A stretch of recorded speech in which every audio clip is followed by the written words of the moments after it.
जय श्री राम। सुलोचना वासुकीनाग की पुत्री थी और लंका के राजा रावण की पुत्र वधू यानी मेघनाद, जिसको हम लोग मेघनाद कहीं कहीं मिलता है, की पत्नी थी। सुलोचना को जब युद्ध में अपने पति की मृत्यु का समाचार मिला तो उसने अपने ससुर राजा रावण से राम के पास जाकर अपने पति का शीश लाने की प्रार्थना, लेकिन रावण तैयार नहीं हुआ। उसने सुलोचना से कहा कि वह स्वयं राम के पास जाकर मेघनाद का शीश ले आए, क्योंकि राम पुरुषोत्तम है, इसलिए उनके पास जाने में तुम्हें किसी भी प्रकार का भय नहीं करना चाहिए। रावण के महापराक्रमी पुत्र इंद्रजीत का वध करने की प्रतिज्ञा लेकर लक्ष्मण जी जिस समय युद्ध भूमि में जाने के लिए प्रस्तुत हुए, उस समय भगवान श्री राम उनसे कहते हैं कि लक्ष्मण, रण में जाकर तुम अपनी वीरता और कौशल से रावण पुत्र मेघनाद का वध कर दोगे, इसमें मुझे कोई संशय नहीं है, लेकिन तुम एक बात का ध्यान जरूर रखना कि मेघनाद का जो मस्तक है वह भूमि पर किसी भी प्रकार से न गिरे। क्यों? क्योंकि मेघनाद एक नारी व्रत का पालक है और उसकी पत्नी सुलोचना परम पतिव्रता है। इसलिए लक्ष्मण जी इस बात को ध्यान में रखकर युद्ध कर। ऐसी साध्वी के पति का मस्तक अगर पृथ्वी पर गिर पड़ा तो हमारी सारी सेना का ध्वंस हो जाएगा और हम युद्ध में विजय की आशा हमें त्याग देनी पड़ेगी। लक्ष्मण अपनी सेना लेकर चल पड़े। समर भूमि में उन्होंने वैसा ही किया जैसा कि भगवान श्री राम ने कहा था। युद्ध में अपने बाणों से उन्होंने मेघनाद का मस्तक उतार लिया, पर उसे पृथ्वी पर नहीं गिरने दिया और हनुमान जी उस मस्तक को प्रभु श्री राम के पास ले गए। मेघनाद की जो दाहिनी भुजा थी वह आकाश में उड़ते हुए पत्नी सुलोचना के पास जा गिरी। अब सुलोचना चकित हो गई। दूसरे ही क्षण वह अत्यंत दुख से कातर होकर विलाप करने लगी, पर उसने भुजा को स्पर्श नहीं किया। उसने सोचा कि संभव है कि यह भुजा किसी अन्य व्यक्ति की भी हो सकती है। ऐसी दशा में पर पुरुष के स्पर्श का उसे दोष लगेगा, इसलिए उसने उस भुजा को छुआ नहीं। निर्णय करने के लिए उसने भुजा से कहा, यदि तू मेरे स्वामी की भुजा है तो मेरे पतिव्रत की शक्ति से युद्ध का सारा वृत्तांत लिख दे। भुजा को दासी ने लेखनी पकड़ा दी। अब लेखनी ने सारा वृत्तांत लिख दिया और लिखा क्या, प्राण प्रिय यह भुजा मेरी ही है। युद्ध भूमि में श्री राम के भाई लक्ष्मण से मेरा युद्ध हुआ। लक्ष्मण ने कई वर्षों से पत्नी अन्न और निद्रा छोड़ रखी है। वह तेजस्वी और समस्त दैवी गुणों से संपन्न है। संग्राम में उनके साथ मेरी एक नहीं चली। अंत में उन्हीं के बाणों से मैं विद्ध हुआ और मेरा प्राणांत हो गया। मेरा जो शीश है, मेरा जो सर है, वह श्री राम के पास है। पति की भुजा लिखित पंक्तियां पढ़ते हुए जब देखी तो व्याकुल हो गई। पुत्र वधू के विलाप को सुनकर लंकापति रावण ने आकर कहा कि शोक न कर पुत्री, सुबह होते ही तुम्हारे सामने सहस्त्रों मस्तक मेरे बाणों से कटकर आएंगे। मैं खून की नदियां बहा दूंगा। और अब वो और चित्कार करके रोने लगी और बोली, पर इससे मेरा क्या लाभ होगा पिताजी? सहस्त्रों नहीं करोड़ों शीश मेरे स्वामी के शीश के अभाव की पूर्ति तो नहीं कर सकते। इसलिए सुलोचना जी ने निश्चय किया कि मुझे अब सती हो जाना चाहिए, किंतु पति का शव तो रामदल में पड़ा था, फिर वो कैसे सती होती?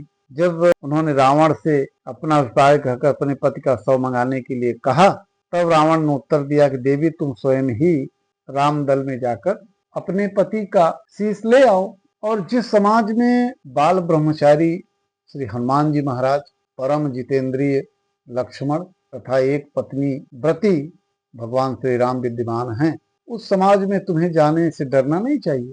और मुझे विश्वास है कि इन स्तुत्य महापुरुषों के द्वारा तुम निराश नहीं लौटोगे। सुलोचना के आने का समाचार सुनते ही भगवान श्री राम खड़े हो गए और सुलोचना को प्रणाम किया।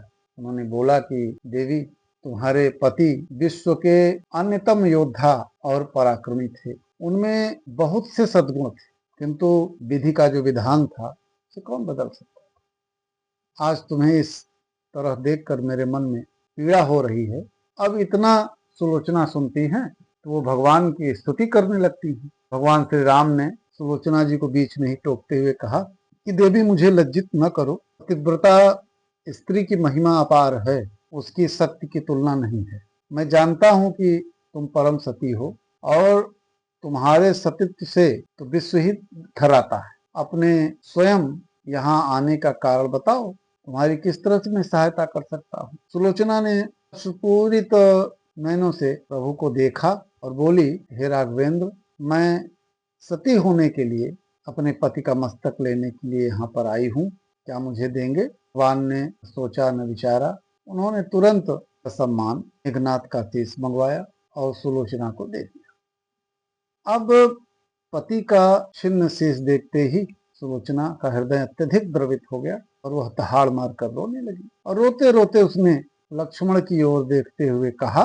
कि सुमित्रानंदन, तुम भूल कर भी गर्व मत करना कि मेघनाथ का वध मैंने किया है। मेघनाथ को धराशायी करने की शक्ति विश्व में किसी के पास नहीं थी। यह तो 2 पतिव्रता नारियों का भाग्य था। आपकी पत्नी भी पतिव्रता हैं और मैं भी पति चरणों में अनुरक्ति रखने वाली उनकी अनन्य उपासिका हूँ। पर मेरे पति पतिव्रता नारी का अपहरण करने वाले पिता का अन्न खाते थे और उन्हीं के लिए युद्ध में उतरे थे। इसी से मेरे जीवन का धन है, इसी से मेरे जीवन धन परलोक सिधारे। तभी योद्धा सुलोचना को राम के शिविर में देखकर चकित थे। वह एक नहीं समझ पा रहे थे कि सुलोचना को यह कैसे पता चला कि उसके पति का शीश भगवान राम के पास है। जिज्ञासा शांत करने के लिए सुग्रीव ने आखिरकार पूछ ही लिया कि यह बात उन्हें कैसे ज्ञात हुई कि मेघनाथ का शीश भगवान श्री राम के शिविर में है। सुलोचना ने स्पष्टता बता दिया कि मेरे पति की भुजा युद्ध भूमि से उड़ती हुई मेरे पास चली गई थी और उसी ने लिखकर मुझे बता दिया। तो व्यंग्य भरे शब्दों में सुग्रीव बोले कि निष्प्राण भुजा यदि लिख सकती है तो फिर यह कटा हुआ सिर भी हंस सकता है। भगवान श्री राम ने कहा कि व्यर्थ की बातें मत करो मित्र, पतिव्रता के महात्म्य को तुम नहीं जानते। यदि वह चाहे तो यह कटा हुआ सिर भी हंस सकता है। भगवान श्री राम के ओर देखकर सुलोचना उनके भावों को समझ गई और उसने कहा कटे हुए सिर की ओर देखते हुए, यदि मैं मन वचन और कर्म से पति को देवता मानती हूँ तो मेरे पति का यह निर्जीव मस्तक हंस उठे। सुलोचना की बात पूरी भी नहीं हुई थी कि मेघनाथ का कटा हुआ मस्तक हंसने लगा। अब यह सभी देख करके दंग रह गए। सभी ने सुलोचना को प्रणाम किया, प्रार्थना की। सुलोचना ने कहा कि भगवान श्री राम से कि आज मेरे पति की अंत्येष्टि क्रिया है और मैं उनकी सहचरी उनसे मिलने जा रही हूँ, अतः आज युद्ध बंद रहे। ऐसा आग्रह सुलोचना ने भगवान श्री राम से कहा कि वह अंत्येष्टि क्रिया है तो उसमें आज युद्ध न करिए। भगवान मान गए और सुलोचना पति का सिर लेकर वापस लंका गई और लंका में समुद्र के तट पर एक चंदन की लकड़ी का चिता तैयार की गई और वो अपने पति के कटे हुए सिर को गोद में लेकर सुलोचना सती हो गई। जय श्री राम।